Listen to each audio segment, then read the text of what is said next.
وعديني انك ما رح تجي من دون علمي. كله بسببي أنا. هرب مني كأنه عم يهرب من قدره، بس أنا ما رح أتركه. ما قدر رصاص الأعادي يقتلك ولا يلمسك. أنا اللي قتلتك، أنا اللي دفنتك بإيدي تحت التراب. سلوى سلوى سلوى، خلص.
كيفك ابني؟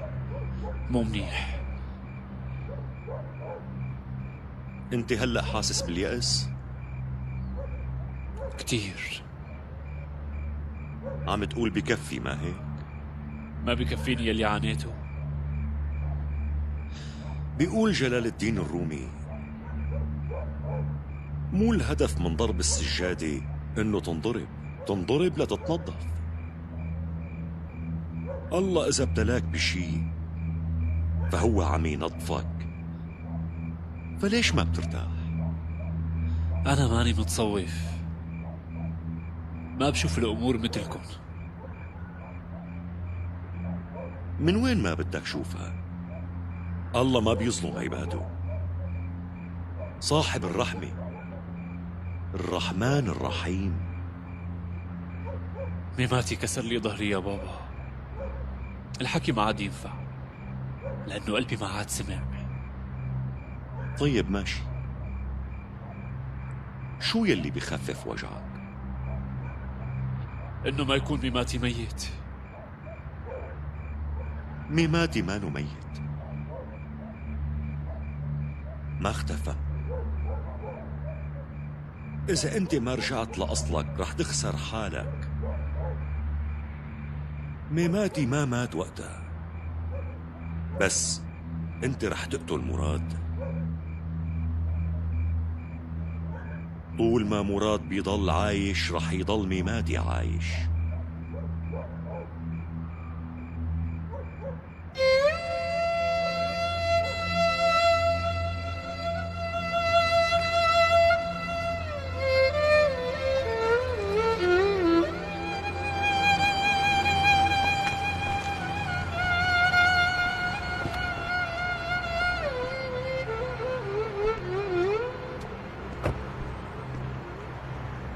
إمتى تقاعد هذا الزلمة؟ صار له 3 سنين من وقتها وهو عم يشتغل هون.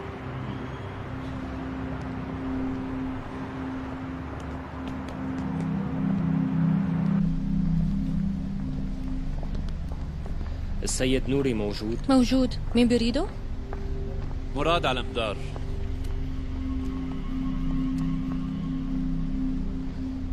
مراد على مدار بده يشوف حضرتك. ماشي. تفضلوا.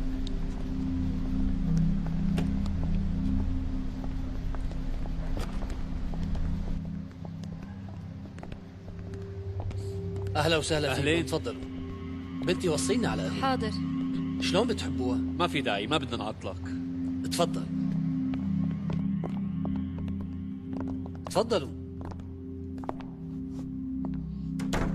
اهلا وسهلا فيكم مرة تانية. شرف كبير إلي إني أتعرف عليكم. أنا كيف فيني ساعدكم؟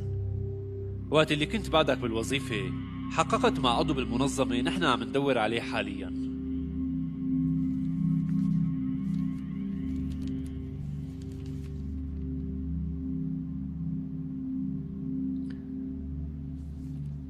قريتوا تقريري وقت عن هذا الشخص؟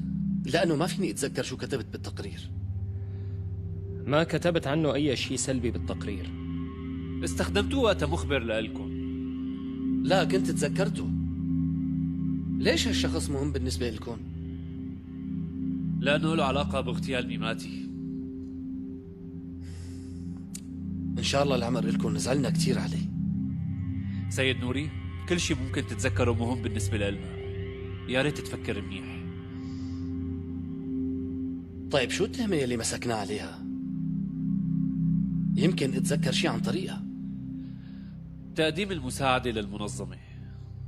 أنا سبق وحققت مع كتير ناس، للأسف ما تذكرت.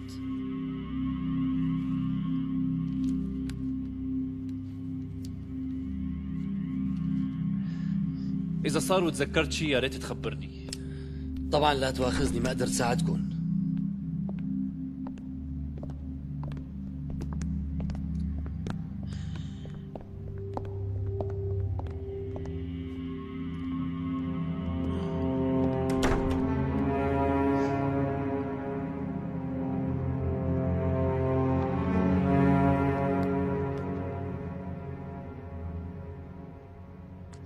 شو بدك نوري؟ سيد متى، لازم نلتقي بأسرع وقت. تعال.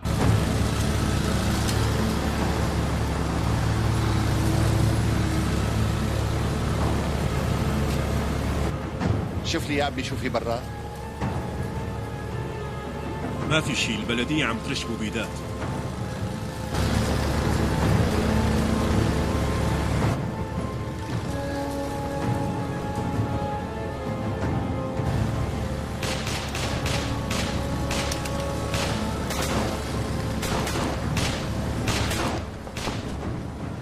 هذا كمين، اهربوا.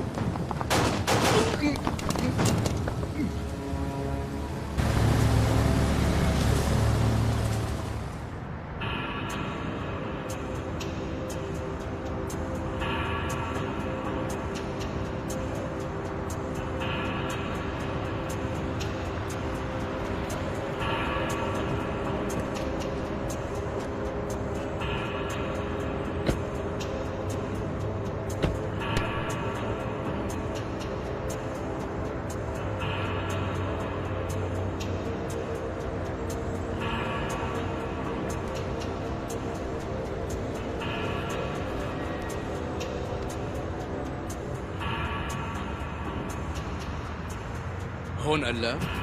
ايه قالوا لي هون.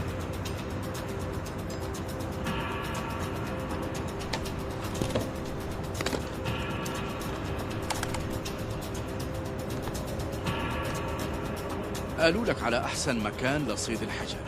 بس انا قلت لك هالشي.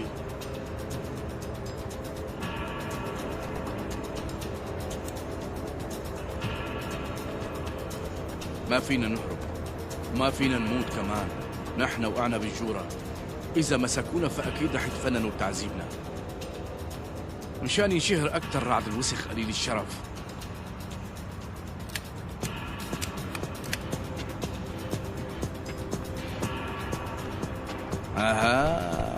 هلا فهمت. على ما يبدو اجا دوري بعد ميماتي.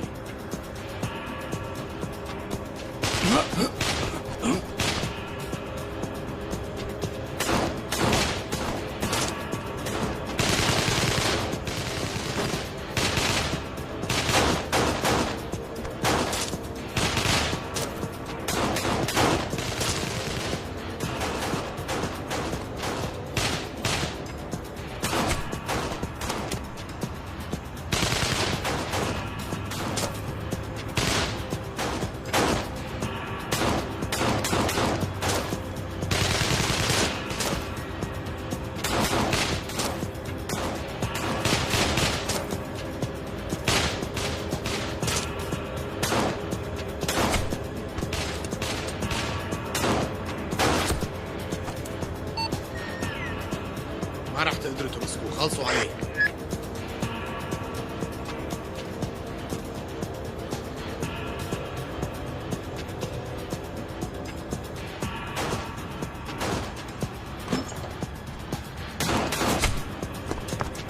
يلا ننسحب. حاضر معلم. ما تواخذني الله يرضى عليك.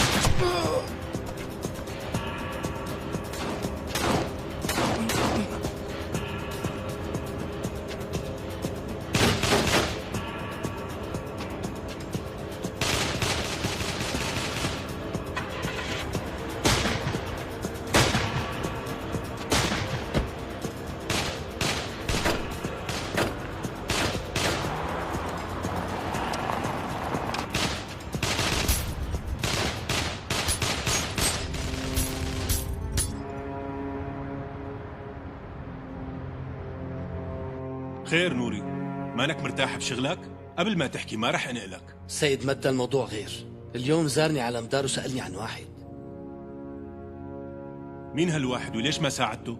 ما حبيت أعمل شيء بدون ما أسألك. الزلمة كان بالمنظمة بس كان يشتغل معنا بالدولة. يعني من رجالنا؟ لا سيدي، من رجال متى إيمار. هاي أحسن هدية بتهديني إياها. اطلب مني شو ما بدك. كون فوق راسنا وما بدنا شيء تاني. نوري، خلي كل هالحديث اللي دار بيناتنا سر. جنس مخلوق ما لازم يعرف. ما توصي حريص.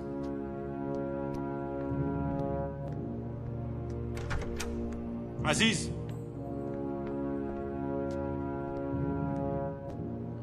اطلب لي متى لشوفه فورا.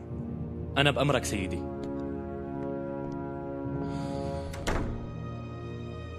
رح نشوف يا شريك مين اللي رح يكون هلأ تحت أمر التاني. أهلا وسهلا، تفضل من هون.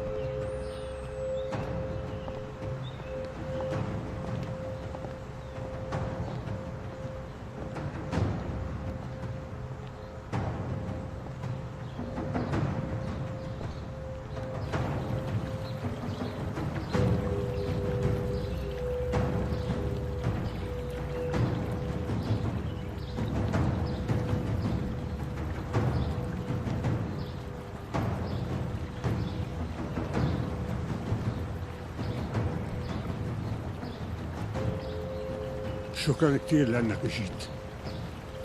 الحقيقة استغربت دعوتكم. تركت عادات وقوانين عمرها 2000 سنة ورضيت تكشف عن حالك قدامي. لهيك في عندي فضول لأعرف شو هو الشيء المهم يلي خلاك إنه تعمل هيك.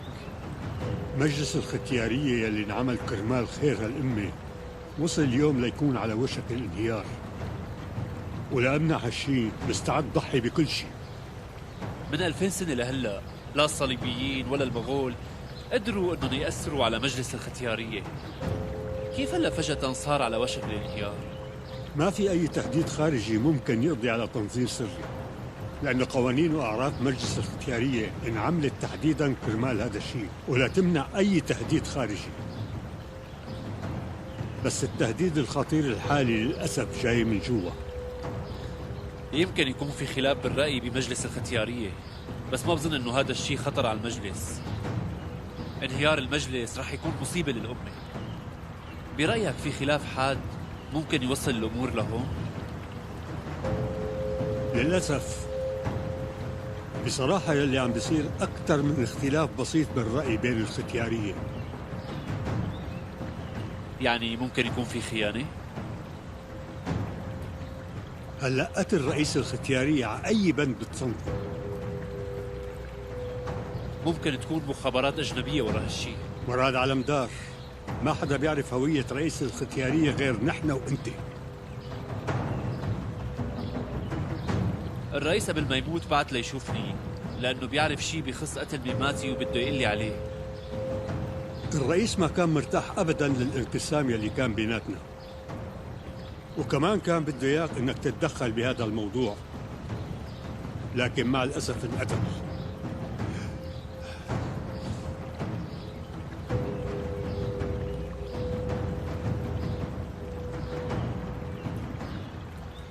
طيب فيني افهم هلا شو المطلوب مني؟ بدي إياك تدخل بالمجلس.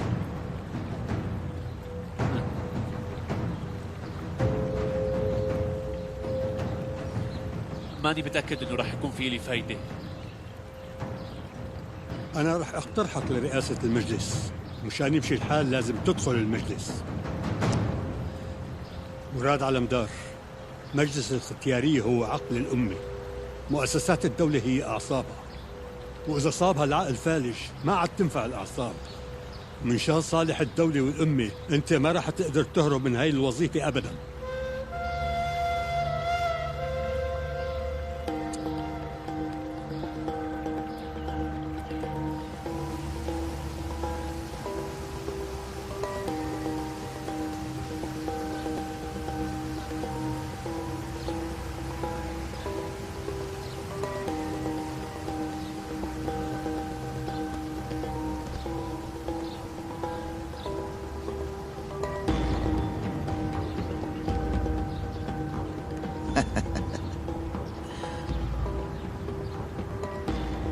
شريك، بصراحة أنا بحترم عقلك بكل وقت.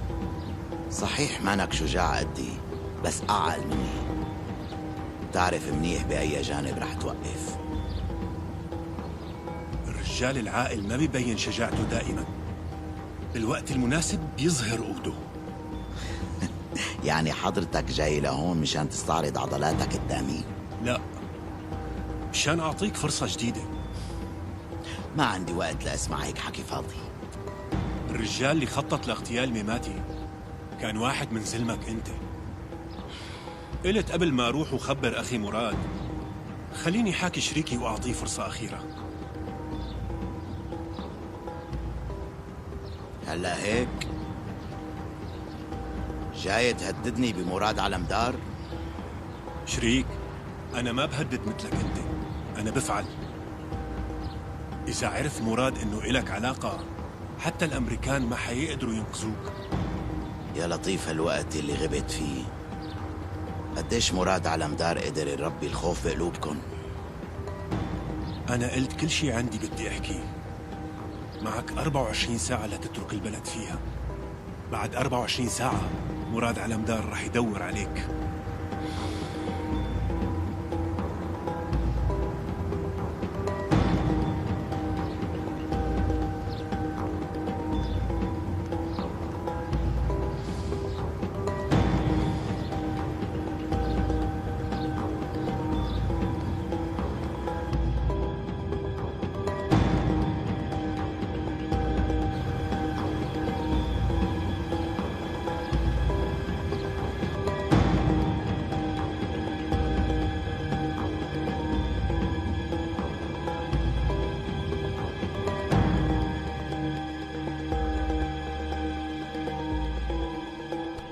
سيدي، شو بتأمرنا نعمل؟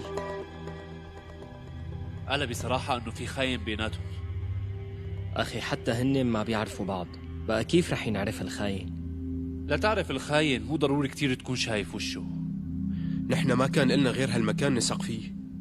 معقول ينهار هيك؟ لا مو صح هالحكي.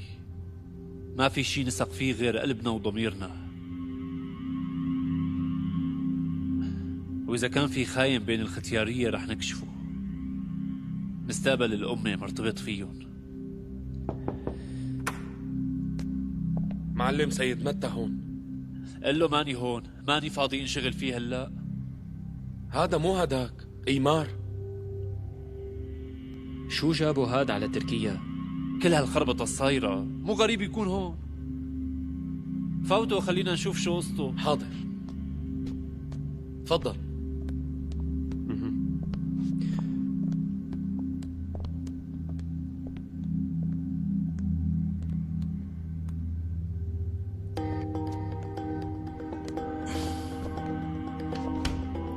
تفضل سيد متى.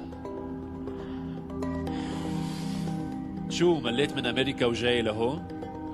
أمي مريضة وجاية مشان زورها، ونتيجة صدفة سيئة انجبرت اجي شوفك. تفضل عم اسمعك.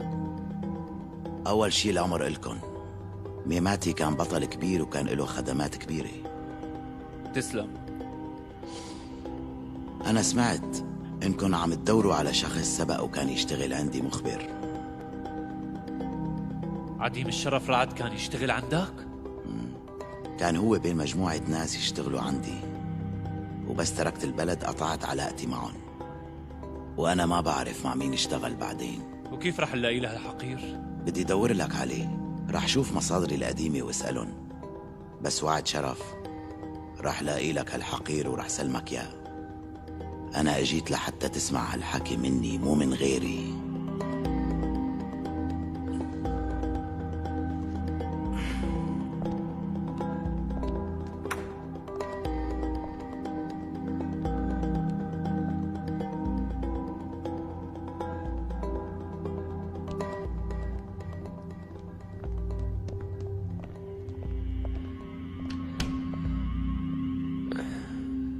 معلم ليش خليته يروح؟ كنا حققنا معه. هالزلمة مقضي عمره بهالشغلات يا عبد. لبين ما نخليه يحكي لنا بيكون الموضوع انتهى. شو رح نعمل هلأ؟ انت صدقت يلي حكى شي؟ هلأ هو اجا ووعدنا بشي. إذا الزلمة صدق بوعده فمعناته رح نصدقه، وإذا ما صدق بوعده وقتها منحقق معه. معلم قبل ما يجي متى كنا بغير سيرة. انت قررت شي؟ ها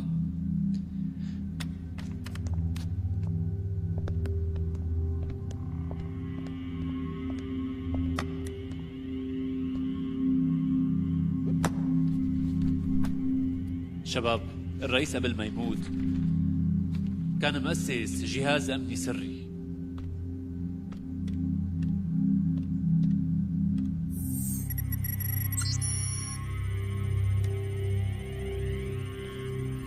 وقت اللي بيتفعل هذا النظام الشباب رح يجوا على مركز الاجتماع. وين بيكون مركز الاجتماع تبعهم؟ باسطنبول. عبد الحي، انت يلي رح تلاحق الشغل معهم. أخي أكيد رح يطلبوا يجتمعوا بالرئيس. كل واحد منهم في عنده شفرة أمنية بتخصه. بس يسمع هي الشفرة رح يعمل كل شي بدنا إياه.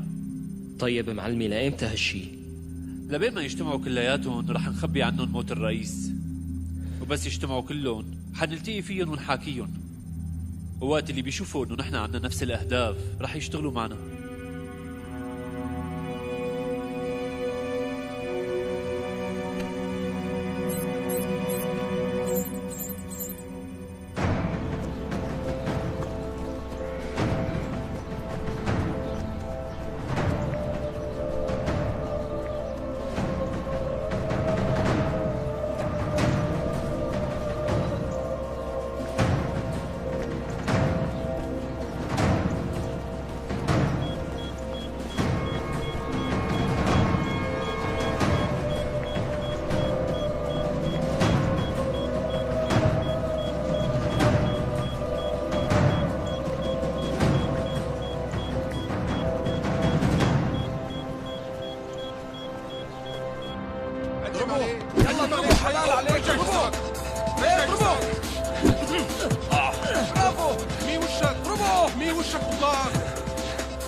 على وشه خبي وشك عم لك. اوعى تخسرني، اوعى تخسرني. يلا طلعت. ايه اعطيه منيه. برافو عليك. اعطيه منيه. معلي من تحت الحلو. معلي من تحت. يلا قوم بسرعة قوم. صحصح صحصح. قوم لا تخليه يضربك. يلا ايه برافو عليك يا بطل. كمان. برافو عليك. برافو. برافو يا بطل. كويس. برافو. كثير منيح. كثير منيح. برافو عليك.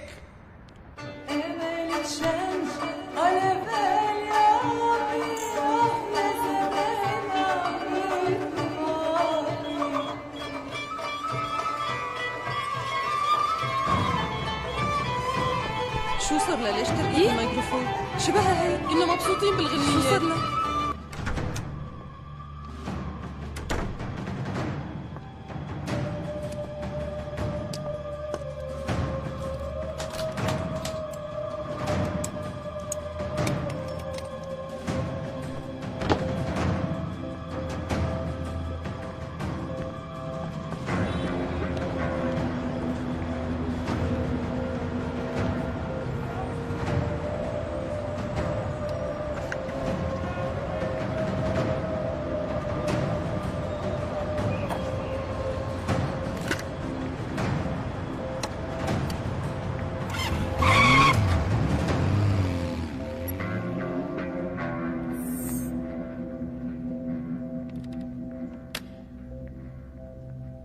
تحركاتهم رح تبلش خلال 24 ساعة. ماشي معلم.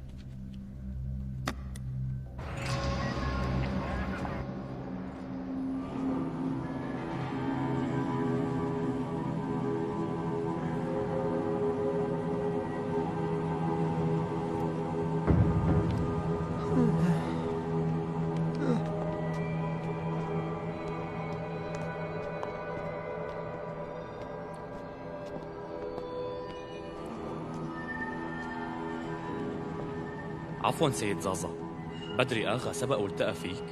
يعني حكى لك أي شيء؟ حكى لي كثير شغلات بس ما فهمت. طيب احكي لنا يمكن نحن نفهم.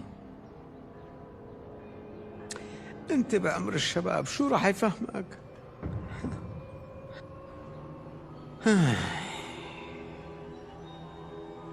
يا ربي أنا بهالعمر وما عم أفهم. خالي في واحد من يلي برا مو من ذماعتنا. تعال ثوفوا.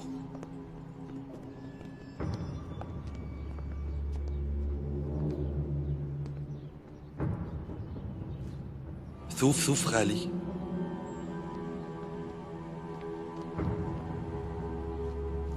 قدرتوا تعرفوه؟ لا ما عرفته. وليش عم تطلع فيه لك؟ بس مشان نتعرف عليه. زازا إفادتك بتهمنا. ما بحب أعطي إفادة من دون محامي. أنا خرفت وما بعرف شو ممكن يطلع معي. بعطيك إفادتي بس يجي المحامي تبعي. طيب ليش المحامي؟ ما حدا مشتبه فيك. حتى لو بحكي مع المحامي وبيجي لعندك. نجدات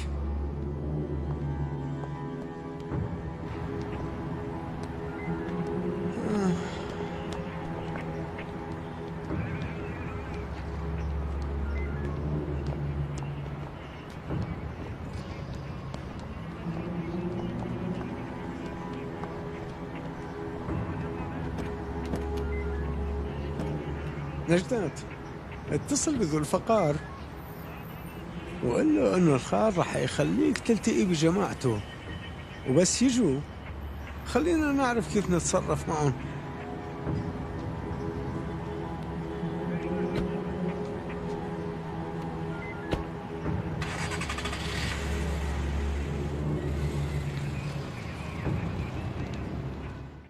معلم وشو من شان الختيارية؟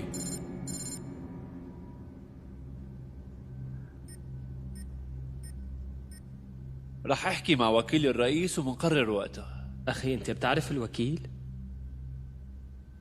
بعد شوي رح نتعرف عليه.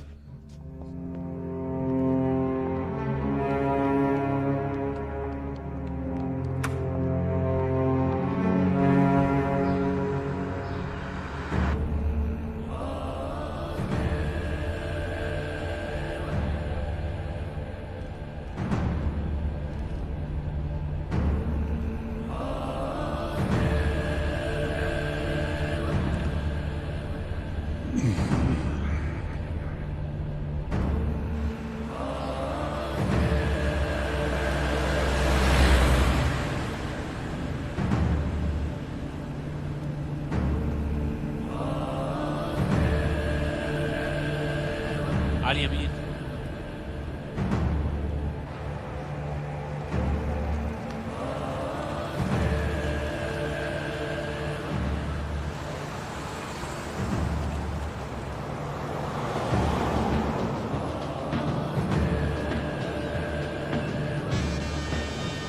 أهلا وسهلا سيدي.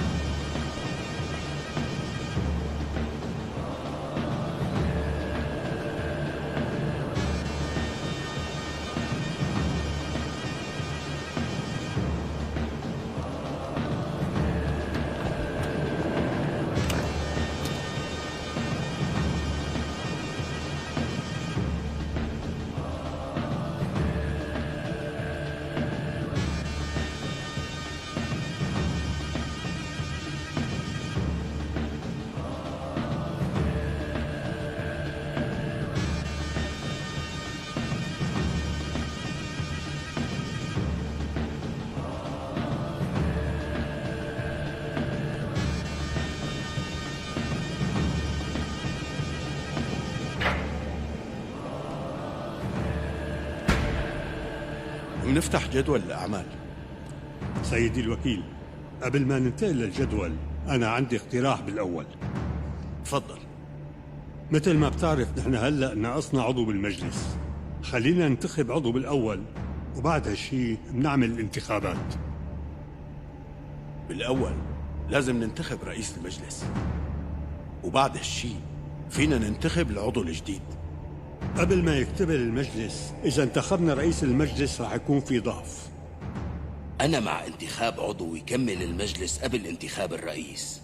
سيد الوكيل، تقاليدنا واضحة، أول شيء لازم ننتخب الرئيس. لترشيح عضو جديد للمجلس نحن يا زملاء لازم نفكر كتير منيح قبل ما ناخد هيك قرار. من شان هيك نحن لازم نتروى بهيك خطوة مثل ما صار مع كل واحد معنا. بس أنا في عندي مرشح بعتقد إنه الجميع هون رح يتفقوا عليه فورا. مراد علمدار. مراد علمدار التزامه بالوطن والأمة شغلة ما حدا بيقدر يناقش فيها، وهو نفسه رح يكون مكسب كبير لمجلسنا هذا ولتاريخنا. بس أولاً عاداتنا من 2000 سنة بتقلنا إنه مين ما كان العضو في لوائح وقوانين وعادات للترشيح بهذا المجلس وما بيصير نتجاوزها أبداً. وإذا كسرنا هاي القوانين رح تكون النتيجة واضحة كتير، وهيك منكون نحن ارتكبنا خطأ بحق المجلس.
عفوا يا أخوي، نحن مضطرين ناخذ فترة استراحة قصيرة بسبب وضع طارئ.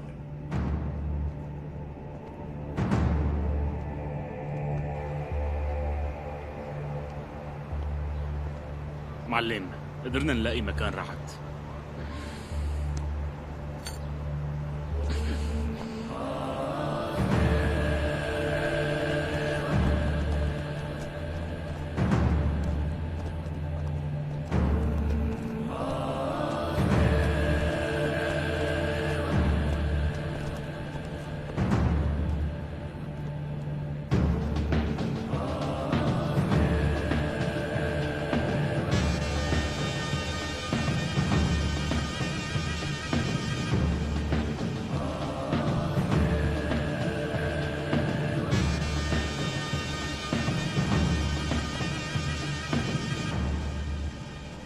مراد علمدار، مين قال لك انه نحن هون؟ مو المهم مين يلي قال لي، المهم اني عرفت. اذا عرفت انا فغيري ممكن يعرف. للاسف صاير عندكم ضعف. وجاي تورجينا قديش نحن ضعاف؟ ولا جاي بدك تدفعنا ثمن الضعف تبعنا وتخلينا ننكشف للدنيا؟ انا بالحقيقة اجيت لحتى اعرف شو اخذتوا قرارات. هذا الشيء ما بيخصك، لانه عادات عمرها فوق 2000 سنة ما فيني ناقشها معك. كل شيء بصير بهذا البلد بيخصني. اساسا موت ميماتي وموت الرئيس هو رسالة لإلي مثل ما هو رسالة لإلكن. هلا انا ما بعرف رأيك، بس انا قررت اعرف كل شيء. لا بموت الرئيس ولا بموت ميماتي ولا كل القصة لك علاقة. نحن منعرف أكثر منك، فاتركنا نشتغل شغلنا. هذا المجلس انت ما فيك تجي مشان تحقق معه امتى ما بدك، وما فيك تجي تحاسبه، وما فيك تجي وتحكي معه على كيفك انت. انت بتعرف احترامي لهذا المجلس، بس ما فيك تاخذ اي قرار قبل ما تطلع الخاين يلي بيناتكم.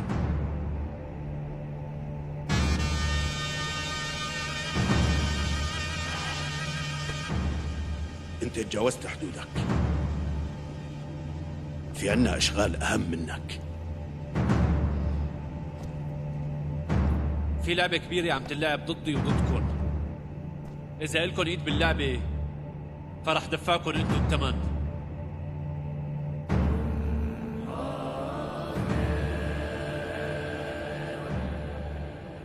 وإذا ما إلكن إيد فيها فلازم تسمحوا لي لحتى أخرب هاللعبة. بكفيني يلي سمعته منك. طالعوا مراد على مدار لبرا، يلا.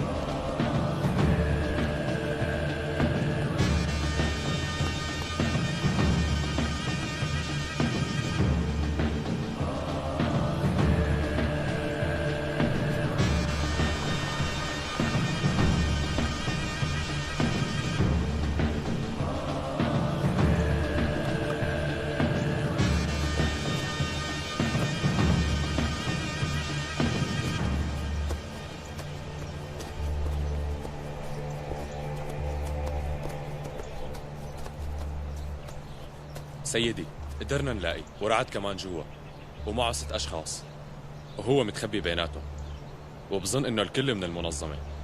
معلم نفوت وناخدهم؟ لا، اتصل بزلمة مراد وقل له مشان نلتقي فيه.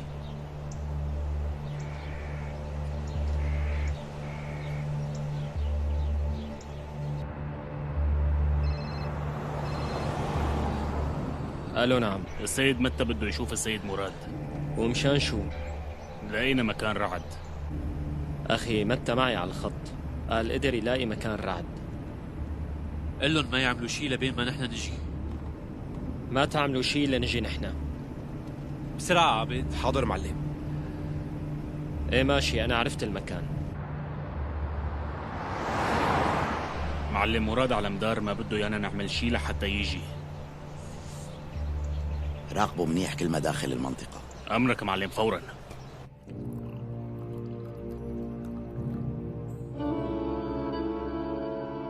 شكراً، ما بشرب بهالوقت. اشربي، بيريح لك أعصابك. عندك مصايب كتيرة. لو بتنحل المشاكل بشرب 100 قنينة. المشروب ما بيحل شيء، أنا بحله.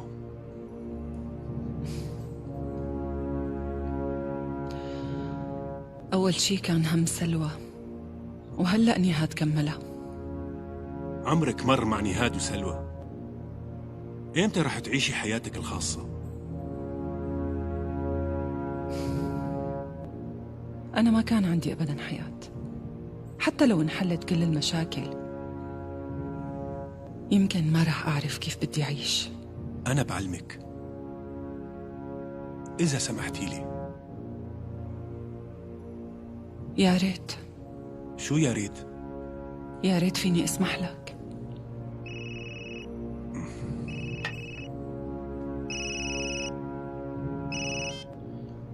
عفوا سيدي. في شي عزيز؟ اتصلوا الشباب فينا، متى راح وشاف مراد على المدار. كيف يعني؟ سيدي أنا مثلك تفاجأت بالحكي، بس مع الأسف المعلومات صحيحة، وهلأ هو مع مراد. إذا ما عمل شي يضربنا نحن رح نضربه. أمرك سيدي. لوين؟ معلش خليني روح، ببقى بجي بعدين. بس أكيد تعي بعدين.